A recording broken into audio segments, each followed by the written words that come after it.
Isyu ng katiwalian at paglabag sa batas. Ito ngayon ang lumulutang sa pagpapatuloy ng oral argument sa Korte Suprema kaugnay ng kontrobersyal na paglilipat ng pondo ng PhilHealth. Ayon sa dating chairman ng Presidential Anti-Corruption Commission, maaaring may malinaw na paglabag sa konstitusyon, lalo na sa usapin ng separation of powers. Narito ang balita ni Jane Cudnita.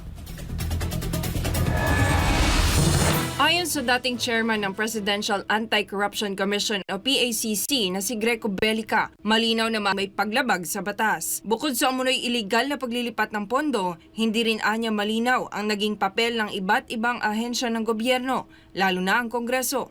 Sa ilalim ng konstitusyon, may malinaw na dibisyon ng kapangyarihan. Ang Kongreso ang may mandato sa pag-aproba ng pondo, habang nasa ehekutibo naman ang implementasyon nito. Ngunit kung ito'y nilalabag, nagiging mas madali para sa mga nasa kapangyarihan na manipulahin ang pondo ng bayan, katulad ng nangyari sa pork barrel system, kung saan parehong nasangkot sa katiwalian ang mga mambabatas at ang ehekutibo.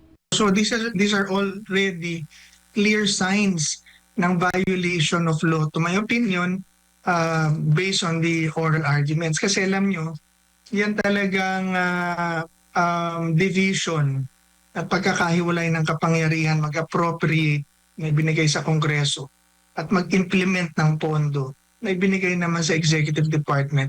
Hindi po talaga dapat bina-violate yan dahil yan ay isang prinsipyo na nakatatag at itinatag sa ating Constitution, yung separation of powers.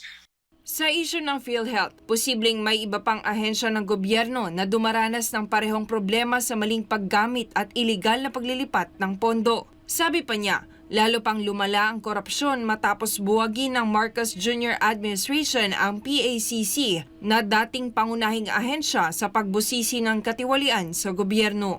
Wala na po talagang tigil ng korupsyon ngayon, especially nung tinanggal nila ang PACC dahil wala na nag-check, wala na nag-iimbestiga, wala na nag-expose at nagkakaso na ginagawa namin nung panahon. Pero ito ang unang-unang tinanggal ng administrasyon na to. Kaya yan, kikita natin, naglala ang korupsyon. Ito si Jane Cudnita, yung citizen correspondent na gulat para sa Diyos at sa Pilipinas nating mahal.